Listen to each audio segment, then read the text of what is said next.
Bienvenue à toutes, bienvenue à tous et merci de votre fidélité. C'est une grande joie de vous retrouver. Nous allons nous intéresser aujourd'hui dans Sagesse bouddhiste à Chiso-sama, le bodhisattva matrice de la Terre.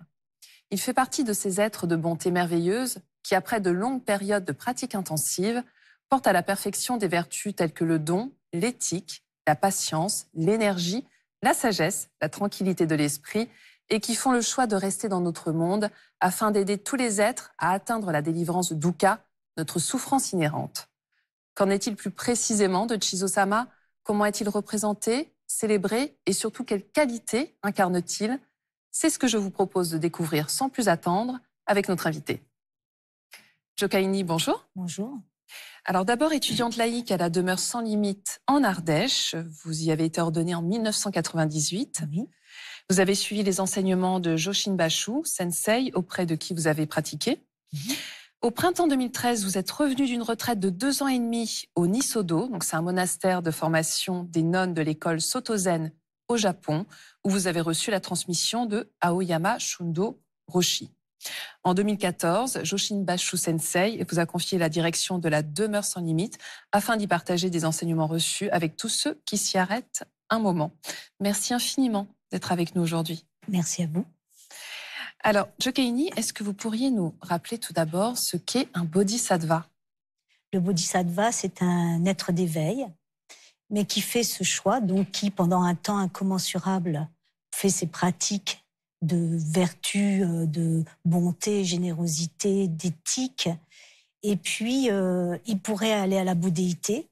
Et lui, il choisit de rester auprès de nous pour nous guider, pour nous aider, pour nous soutenir et pour que nous aussi, nous puissions sortir de cette souffrance inhérente de dukkha. Et alors, ce bodhisattva précisément, Jizo-sama, quel est-il?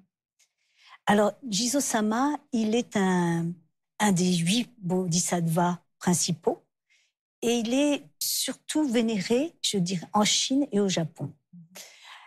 Il a fait ce vœu, comme tous les autres bodhisattvas, de rester auprès de nous, mais lui, il va le faire à partir plus de notre décès et pendant ce temps intermédiaire de 49 jours. Il va nous accompagner et il va nous guider pour nous amener à la terre pure. Donc, il est comme un passeur, un guide, qui pendant ces 49 jours nous conduit auprès du Bouddha Amida, donc le Bouddha de la terre pure. Mais donc, voilà, il est en lien avec le Bouddha Maitreya, hein, c'est ce Bouddha-là.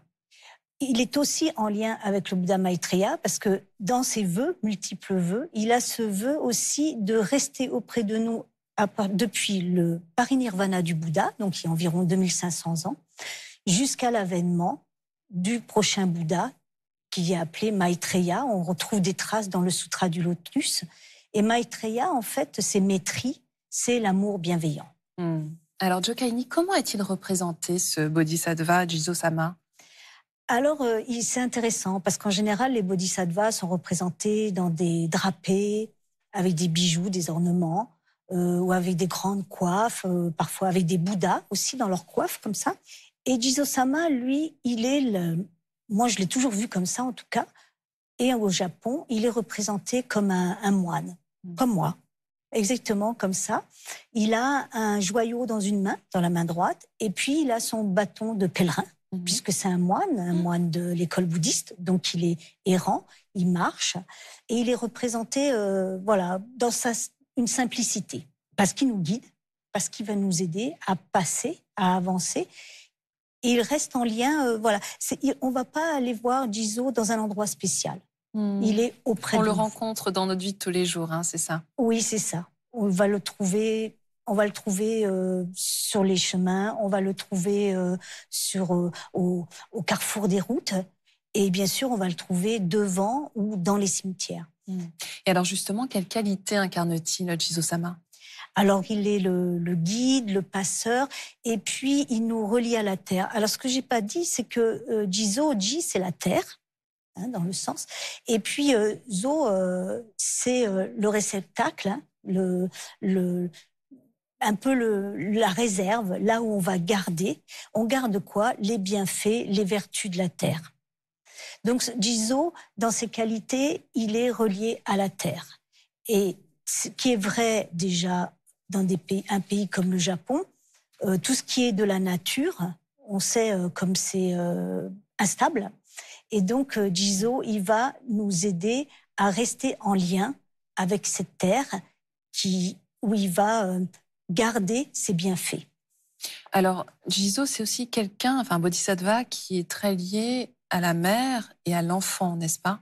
Oui, eh bien, on va retrouver cette chose très concrète oui, il est le protecteur de la mère, des enfants. Alors ça, bon, déjà, Jizo, on le voit arriver au Japon à l'époque de Nara. Nara, c'est le début, le premier grand site bouddhiste au Japon. Et puis au Moyen-Âge, c'est une époque tourmentée, difficile. Il y a des guerres, il y a des guerres, des épidémies, voilà, exactement. Et donc, on sait bien, les plus faibles en souffrent le plus, donc les femmes, les enfants en bas âge, et puis les voyageurs. On est beaucoup sur les routes, il y a des brigands. Voilà. Donc, Jizo, il va être le protecteur de ces personnes-là. Et vous allez avoir un Jizo qui s'appelle Mizuko Jizo. Mizu, c'est l'eau, et Ko, c'est l'enfant. Et il y a une histoire comme ça qui est racontée. Donc, ce sont ces enfants en très bas âge, ou bien alors ces enfants, ces fœtus avortés ou ces morts-nés. Alors, ils sont comme ça au bord de la rivière et ils peuvent pas traverser parce qu'ils n'ont pas vécu assez longtemps pour avoir la capacité pour aller vers la terre d'Amida Bouddha, hein, vers cette terre pure. Donc, ils restent dans les limbes et Jizo est là auprès d'eux. Et les représentations, à ce moment-là, Jizo est toujours en moine, mais il va avoir des enfants en bas âge accrochés à ses jambes, où il les prend dans les bras, et puis voilà, et c'est comme ça, c'est lui qui va pouvoir les porter et les amener à la terre pure. Et alors vous, Jokaini, comment et pourquoi vous êtes intéressée à Jizo-sama? Alors, en fait, j'étais pas. Donc, je vais au Japon, j'y suis allée plusieurs fois. Et c'est vrai que quand on est au Japon, on voit ces grands temples. Moi, ça m'a beaucoup impressionné tout de suite. Et puis, on voit des grandes statuaires du Bodhisattva de la compassion. Kanzeon, Kannon, 10 mètres, 15 mètres, comme ça. Mais Jizo, je le voyais pas, alors qu'il était partout. Il est tellement dans le commun, il est tellement dans le paysage de la population que je n'avais pas prêté attention, parce que vous avancez, même dans Tokyo, vous marchez, et puis vous arrivez, il y a comme une sorte de cour, et en fait, c'est un endroit pour Jizo. Donc, il est vraiment dans la vie des personnes. Et moi, j'ai commencé vraiment à réaliser qu'il était là, qu'il existait, quand on a rapporté une statue de Jizo à la demeure sans limite. Oui, donc dans votre centre. Hein. Oui. Déjà, c'était très intéressant parce qu'il a fallu lui trouver une place. Parce que Jizo, il n'est pas dans les musées, il n'est pas dans les salles de méditation. Alors, je précise qu'il y en a un très beau au musée Saint-Lucia à Paris. C'est ça. Mais vraiment, c'est peu commun. Parce qu'en général, Jizo, c'est une statue de pierre qui est à l'extérieur. Voilà, il aide les voyageurs, il nous permet l'extérieur, hein, il fait le lien justement entre l'intérieur et l'extérieur. Il est moine, il fait le lien entre la vie séculaire et la vie sacrée, le monde sacré. Et à la demeure sans limite, il a trouvé sa place dans la cour. Et j'ai remarqué au fil du temps, parce que tous les matins, on va devant Jizo pour réciter un mantra. Et j'ai trouvé que peu à peu, ce mantra, il rentre dans la personne, il rentre en moi, et Jizo a commencé à vouloir dire quelque chose pour moi. Et des personnes viennent, et avant de sonner la cloche de la demeure sans limite pour dire qu'elles sont là, elles vont d'abord devant Jizo, et elles vont faire une offrande de fleurs, de plantes, d'une bougie, d'une pierre peinte. Et c'est un moment où elles vont se recueillir, elles arrivent de leur monde, un peu fatiguées, bruyants, avec souvent des soucis. Et puis on est là et elles vont déposer. Et là, il y a une forme d'apaisement qui va s'opérer. Exactement. Elles arrivent, elles s'apaisent, elles posent des choses. Et après seulement, elles peuvent rentrer, je dirais, dans le temple qui va être la partie sacrée. Donc Jizo, à la demeure sans limite, il continue à faire son office de Jizo. Alors, il est aussi donc toujours célébré au Japon. Hein. Rapidement, de quelle manière aujourd'hui est-ce qu'on célèbre Jizo? Alors, vers le 23-24 août, Donc, il y a une journée, et Jizo, c'est le jour pour les enfants. Donc, l'enfant est roi. Il y a des activités, on lui offre tout ce qu'il veut. Et on mange de la nourriture, par exemple, du riz avec des azuki, de la pastèque. Il fait très chaud à ce moment-là au Japon. Et c'est un moment, parce que le rouge, c'est auspicieux, ça va permettre aux enfants de grandir dans des bonnes conditions. Et puis, au quotidien, Jizo, mais c'est vraiment... peut-être une personne, elle va à son travail et il y a un Jizo et puis elle va lui faire une offrande d'une pièce ou d'un peu de riz. Ou voilà, Il fait vraiment partie intégrante de la vie quotidienne, comme on le disait. Et alors, à la demeure sans limite, vous avez une retraite spéciale, je crois, pour honorer Jizo. Alors, oui, on fait ce qu'on appelle Obon. Obon, c'est une retraite pour les défunts. Autour du 15 août, qui dure 4-5 jours. Donc, il y a des cérémonies. Et une partie est consacrée donc à Jizo, parce qu'il nous relie à nos défunts aussi. C'est assez intéressant parce qu'on s'est approprié, c'est une cérémonie, c'est une fête qui existe déjà au Japon, mais on se l'est approprié. Ça veut dire que on fait des prosternations 3 touchés de la terre de la façon de Thich Nhat Hanh. Et puis on fait des offrandes là plutôt de la façon japonaise. Et puis on a un petit cimetière parce qu'on est sur le plateau ardéchois, donc il y a des cimetières.